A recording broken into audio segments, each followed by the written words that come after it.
Salut tout le monde, c'est Yoshika. Ben écoutez, j'espère que vous allez bien. Donc cette semaine, sans plus tarder, on va réagir sur le chapitre 1064 de One Piece. Donc c'est parti. Donc là, le nom du chapitre, donc c'est Laboratoire d'Egghead. Donc là, on voit Pudding, donc qui est en prise avec Van Augur. Donc c'est l'officier de la troisième flotte de Barbe Noire, avec aussi Kuzan qui est là. Donc on ne sait pas si Kuzan est ou pas un allié ou il travaille en double, on va dire en un agent double un petit peu de la marine. Je penserais quand même plus à vraiment à l'allié de Barbe Noire. Après, est-ce qu'il a intégré l'équipage? Je ne pense pas, mais je pense quand même que c'est plus un, on va dire un allié de Barbe Noire. Voilà. Donc là, on revient sur le combat, donc ça enchaîne direct sur le combat entre Barbe Noire et Edo. Donc là, ce qui se passe, c'est que direct, il commence à faire le room et il commence à couper en deux Stronger. Donc Stronger, donc c'est le chevalier Pégase qui est coupé en deux. Enfin voilà. Donc là, c'est vrai qu'en plus, comme disait Barbe Noire, c'est différent du pouvoir dont on m'a parlé. C'est une technique éveillée. Et donc justement, oui, c'est vrai que Barbe Noire n'avait jamais vu cette technique-là.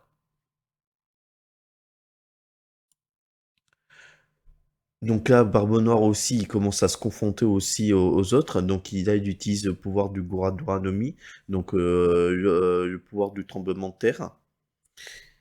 Et donc là, il y avait Dokyu, donc celui qui était sur Stronger, bah, qui tombe aussi, et il avait des pommes explosives avec lui. Donc elle tombe forcément aussi par terre, enfin par terre, dans la mer, on va dire. Et par contre, là, ce que l'on voit, c'est que la particularité de l'équipage de l'eau, c'est qu'en fait, c'est un équipage qui a été élevé enfin, qui vient de North Blue. Donc en fait, bien que cet équipage-là ait des fruits du démon, parce qu'après, il faut savoir que des fruits du démon, le point faible, c'est justement l'eau. En fait, eux, ça l'est pas du tout, puisqu'ils ont appris à se battre avec. Donc ça, c'est un équipage, en fait, là, dans le terrain et la configuration où ils sont, c'est extrêmement intéressant. Et comme ils le disent, voilà, ils le précisent, on a été élevé dans un port au froid polaire de North Blue, ne nous sous-estimez pas. Voilà, c'était un peu la grande énigme qu'on avait. On va dire une partie de l'équipage de l'eau qui était vraiment, on va dire, sous-estimé. Quand on le compare à l'équipage de Barbe Noire, c'est vrai qu'il y a un très très grand écart. Et là, effectivement, ça ne fait que confirmer la chose. Donc, il y a l'un des membres de l'équipage, à John Bart, celui qui est énorme, c'est celui qui était vendu comme esclave à l'arc de Chabondi. Donc, il se fait tirer dessus par Van Augur, mais ça lui fait rien du tout.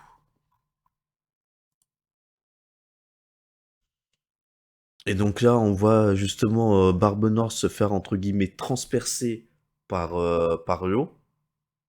Et là, ce qui se passe, c'est que Van Augur, qui lui bénéficie du fruit de la téléportation, le téléporte justement Barbe Noire vers lui. Et donc là, justement, Van Augur voulait ramener Barbe Noire au bateau après être blessé. Et justement, Barbe Noire, par fierté, il dit, mais ne dis pas de bêtises, je ne recule jamais devant l'ennemi. Donc là, ce qui se passe, c'est qu'au niveau de l'équipage de l'eau, donc vu que eux, ils ont un sous-marin qui s'appelle le Polar Tank, donc leur spécificité, c'est vraiment le combat maritime et je dirais même le combat sous-maritime, c'est-à-dire qu'ils attaquent sous l'eau pour mieux endommager les navires. Donc c'est le cas du navire de Barbe Noire. Donc là, justement, il y a une discussion entre un des membres de l'équipage de Barbe Noire des pirates et Pudding.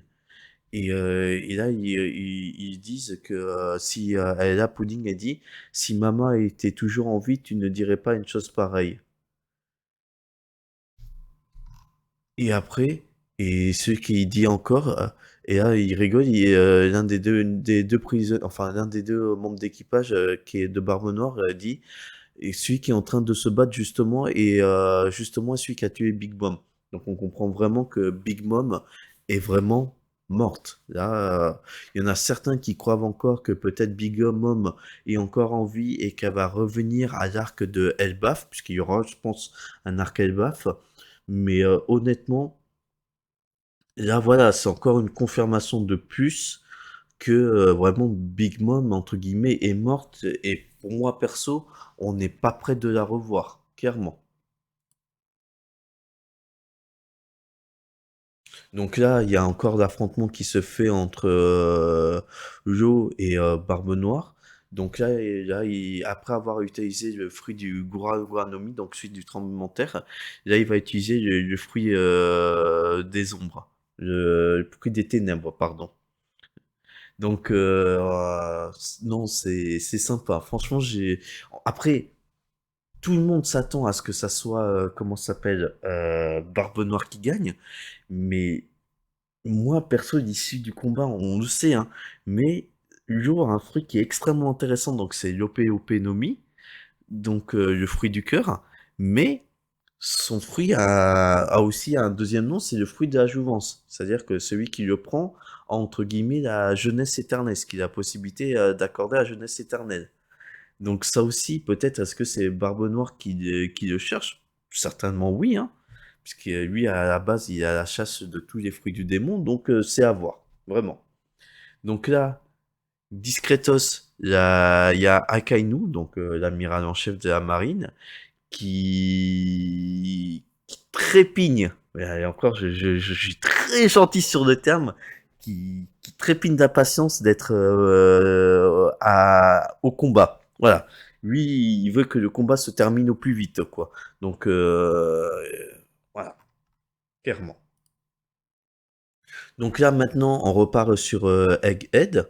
Et là, visiblement, lors du chapitre précédent, donc il y avait le Pacifista, donc qui était en forme de Kuma, qui se précipitait sur Luffy, Chopper et Bonnie, s'est arrêté. Et donc, quand on voit pourquoi il s'est arrêté, c'est qu'en fait, Bonnie a un peu utilisé de son pouvoir et a fait vieillir Luffy, Chopper et Jinbei. Franchement, c'est grave. Je rigole, mais c'est trop bien. On le verra pas tous les jours comme ça, hein. Après, là, ah ouais, après on comprend aussi un peu la détresse entre guillemets de Bonnie. Mais là, il y a Chopper qui dit, voilà, qui dit que par exemple à Bonnie qu'on a des mauvais souvenirs liés au pacifista, bah forcément qui ressemble à Kuma. Et voilà, là, c'est vrai ils se reconnaissent plus, hein. Waouh. Mais après, il y a une info qui est pas mal aussi, c'est que il y a Jimmy qui explique à Bonnie qu'en fait Kuma était contrairement à ce que elle on la voyait dans la précédente image où en fait on la voyait de père affectueux avec elle. En fait, c'était un ancien, on va dire, mauvais roi de Sorbet et qui en fait a été exilé par ses propres, par son propre peuple. C'est-à-dire que visiblement, je pense qu'il a dû foutre la merde dans son propre royaume, il a dû faire des sales trucs et forcément il a été voilà, il a été rejeté, on va dire. Il a été rejeté et exilé. Donc ce qui s'est passé, c'est que ce qui explique après derrière, c'est qu'apparemment par rapport à Kuma, de ce que dit Jinbei, c'est qu'avant de faire partie de l'armée révolutionnaire et d'être capturé par la marine, puis condamné à la prison à la perpétuité, donc il y a Vegapunk, donc il a vu à l'époque que Kuma avait un certain entre guillemets potentiel, et lui, on va dire en acceptant de se faire, on va dire, d'être en robot, hein, c'est ce qu'il appelle dans le scan le programme de cybernétisation du corps humain et du développement de clones. Donc c'est pour ça qu'on voit plusieurs formes d'Okuma. Donc il avait pu être libéré en tant que Shishibukai. Mais là après pour Bonnie, ce qu'elle explique et après on se cueille aussi ce qui peut être bien à voir, c'est pourquoi aussi Kuma a accepté de prendre le marché. Est-ce que c'était peut-être par rapport à Bonnie ou est-ce qu'il y avait une autre raison derrière? À voir aussi. Après, il y a aussi la question que se pose aussi Jimbe, c'est savoir quel genre de crime a pu bien commettre Kuma le tyran, parce que c'est comme ça qu'il s'appelait. Et après Bonnie, qui forcément est sa fille, et d'entendre tant de choses de son père, bah elle aime pas du tout. Et après derrière aussi, ce qui se passe, c'est que il y a Bonnie qui disait de son père qu'apparemment il était d'une race spéciale. Donc après, à voir qu'est-ce que c'est que la notion de race spéciale. Voilà, ça aussi, il faut voir ce que c'est. Est-ce que c'est une autre nation? Est-ce que peut-être, allez, j'extrapole, est-ce que c'est un extraterrestre ou quoi que ce soit? Mais bon, je pense pas. Enfin, je m'attends à tout et n'importe quoi dans One Piece, mais ça, on ne sait jamais. Voilà, avec Oda, on peut s'attendre à tout et n'importe quoi, mais voilà, race spéciale, extraterrestre, non, j'espère pas. J'espère que c'est pas ça. J'espère que c'est un autre truc. Mais bon, on verra ce qu'il en est dit, hein. Voilà, là donc on revient du côté du Sunny, là où il était avant. Donc apparemment il y a une des machines de Vegapunk qui le soulève à l'air, et qui va le mettre sur une île un peu façon Skypiea. Donc voilà, l'île futuriste de Egghead qui se trouve au-dessus des nuages, là où se trouve la zone du laboratoire. Donc en fait c'est un peu même façon que Skypiea. Et donc là, ils expliquent qu'en bas de l'île, donc c'est la zone de production. Donc c'est là que aussi vivent les ouvriers et laborantins. Donc c'est là où se situe Jinbei, Luffy, Chopper et Bonnie. Voilà. Et donc ce qu'il disait, votre capitaine est apparemment en train de mettre le bazar en dessous. Qu'il soit sain et sauf, c'est le principal. Et donc là, après, il y a des autres membres de l'équipage qui sortent. Donc il y a Frankie, il y a Sanji, Nami, Usopp et Robin. Par contre, Brook et Zoro, ils veulent rester. Donc là, justement, la Punk 02, donc c'était Lilith qui leur dit qu'il faut qu'avant qu'ils partent, qu'ils enfilent des tenues bien spécifiques. Donc c'est un peu façon, bah, c'est vraiment, enfin, apparemment c'est à partir de chaussures, et à partir des chaussures, quand elle est met, visiblement ça se fait quasiment tout seul en fait. C'est marrant.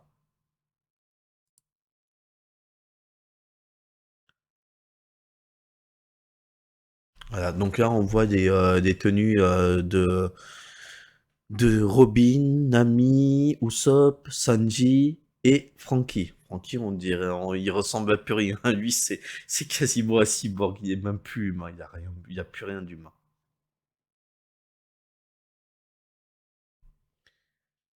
Et donc là, ce qui se passe, c'est que on voit une discussion où il y a marqué: "Je vais bientôt mourir. Laisse tomber l'humour, c'est pas drôle. Je voulais te parler Dragon." Voilà. Et là, visiblement, euh, on voit sur le casque donc le 1. Est-ce que justement c'est pas entre guillemets entre Shaka et Dragon? Donc c'était celui, on va dire, le Punk 01, c'était celui qui représentait entre guillemets la justice. Et comme ils disent, c'est quoi le lien entre les deux? Vraiment, je serais très très curieux. Peut-être est-ce que Vegapunk et Dragon se connaissaient dans le passé? Est-ce que le Punk 01, est-ce que ça serait pas Vegapunk lui-même? Voilà, faut voir. En plus, comme par hasard, là, c'est le 01, donc c'est vraiment celui qui représente la justice, qui parle à Dragon qui, lui, est plus un révolutionnaire. Donc, est-ce qu'il y a une idée de justice aussi derrière? Donc, faut voir. Donc, moi, en tout cas, perso, j'ai trouvé le chapitre vraiment très très intéressant, celui de cette semaine vraiment bien sympathique. Donc vous, je ne sais pas ce que vous en avez pensé.